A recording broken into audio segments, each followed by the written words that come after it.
Hi everyone, hope you're doing well from wherever you're watching this channel, depending on your time zone. Now, both ODM and the UDA had a parliamentary group meeting in Karen. This brought together William Ruto, Raila Odinga, and everyone was coming with his members of parliament elected on their political party.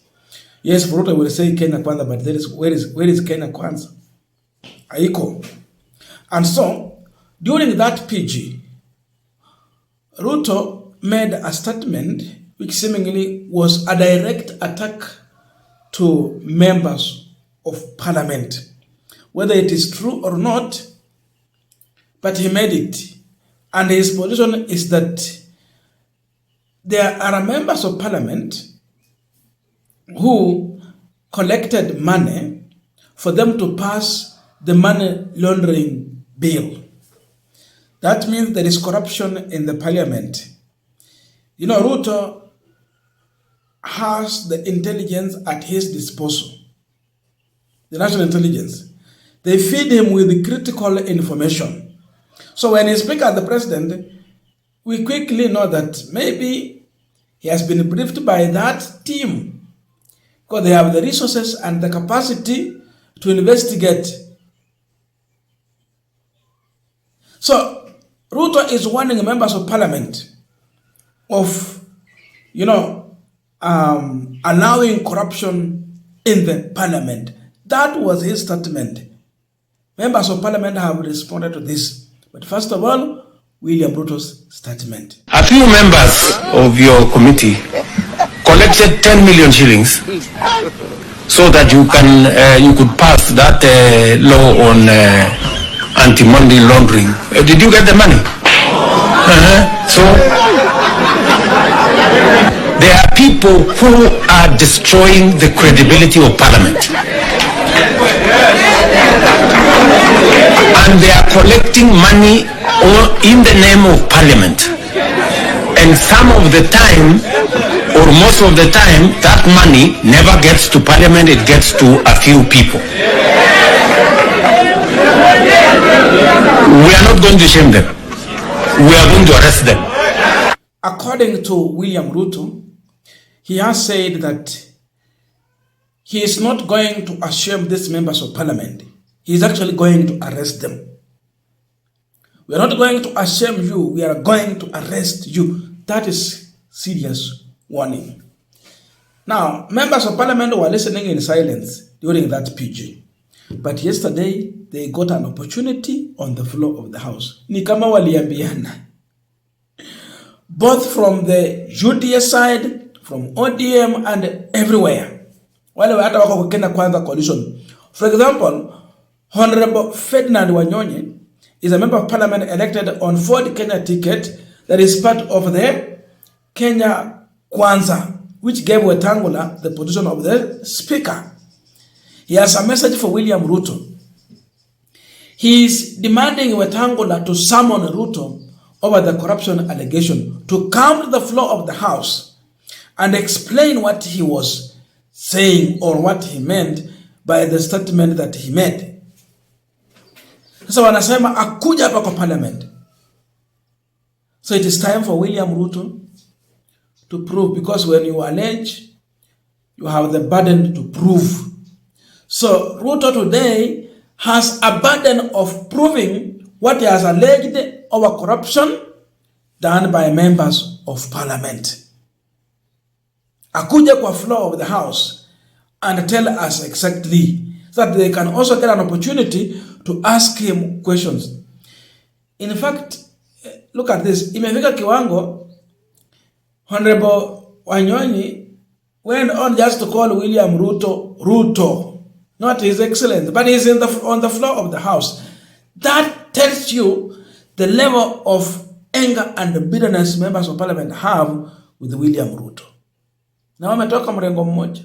I want to take this opportunity and request you, in your capacity, tell the head of state to come to this house, and whatever he said, he apologizes, because it's actually affecting us as leaders of this country.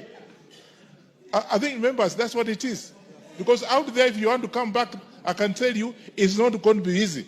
Because you are rich, you are poor, you don't take money out here because you are bribed and you are not giving money to the people out there.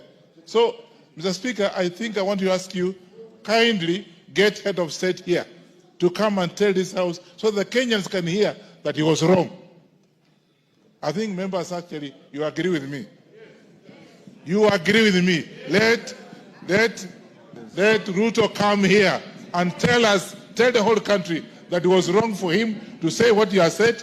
And if he's relying on King Odinga for his re-election, Oginga Odinga died in 1994. Honorable David Ocheng, Member of Parliament from Ugenya, he has a serious critical question for William Ruto. That you are the president, you are saying you want to fight corruption, and you know those who have been involved in corruption. What are you waiting for? In his view, he believes that it does not make sense or help in any way when the president comes out and says that nimewajua wale ambao wako kwa ufisadi. Telling members of parliament it does not help. What he should do is to proceed in arresting these people. Huyo ni David Ocheng. Anaambia Ruto, don't waste time, don't give a story, take the action. So the burden of proof has been thrown at William Ruto. He has to prove, and he must move with high speed to arrest those he knows that have been involved in corruption and let the wheels of justice to do what? To do their work. Akuje ashike hawa jamaa. Haya ni mambo sasa ya wabunge. Kwa saa hizo wameamua kushambulia Ruto, sijui ni kwa ukweli ama kwa uongo, lakini wako na msimamo wao. Mmoja anasema kuja parliament, tuambie maneno yako vizuri tuelewe. Mwingine anasema unangoja nini kama uko na habari? Unangoja nini? Go ahead and arrest. So all has now been thrown back to William Ruto. Kuna mtu mwingine? The president, you know those who are stealing. Why don't you arrest them? Why do you come to tell us? What do I have to do with it? You are the president. You are saying you want to fight corruption. And you know those who are stealing. What are you waiting for? Now, I want us to continue with our panel discussion. But before we go into that, I have a quick and humble request. For those who are watching this channel and you have not subscribed, please consider subscribing. To our returning subscribers, I must say thank you so much. And again, to all our viewers, please give the video a thumbs up. Thank you so much. And by the way, when I came back, I thought we will catch up with time, but I really got sick. Naweza ona hata uso yangu. Naweza kuona shangaa nini naendelea.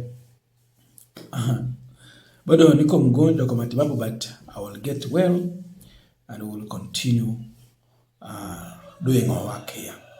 So thank you so much, and let us go back to our discussion. Now, here is the biggest problem that Ruto is facing. Before even I got deep into the issue of, is it true that there is corruption? Did Ruto really mean it, or he was just making just allegations? The first issue is that Ruto is fighting corruption while he feeds on it. And with this situation, never can Ruto fight corruption. And that is what is giving these members of parliament confidence to tell him the truth. They know he is corrupt. And remember, it is this parliament that can impeach William Ruto with approval of the Senate after this one. Jinsi vile yeye anasema hawa watu ni wa mlungula, wafisadi. Pia hawa watamtafutia makosa ya ufisadi, wamwekelee, na wako na nguvu za kumtimua kwa hiyo nafasi na ofisi ambayo anahudumu kwa sasa. So Ruto is telling us he's fighting corruption while he's feeding on corruption. What do I mean?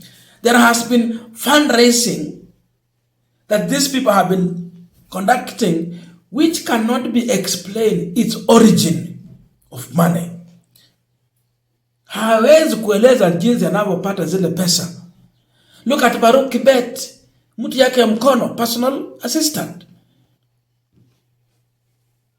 Look at Oscar Sudi, carrying money in bags.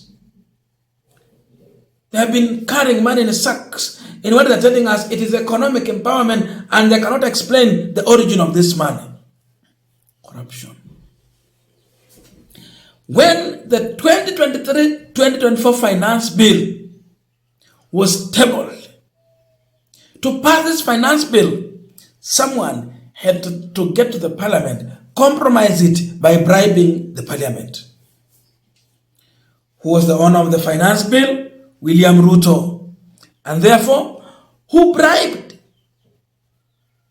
Definitely, many believe that the president had to bribe members of parliament in order for them to pass that bill. Sasa, Wakenya wenzangu, ile shida kubwa tuko nayo ni kwamba rais tuliye naye, rais mfisadi, ameonyesha ya kwamba he is embracing ufisadi, corruption. Kwa hivyo, kumtarajia Mheshimiwa William Ruto kupigana na ufisadi ni sawa na kungojea meli katika uwanja wa ndege.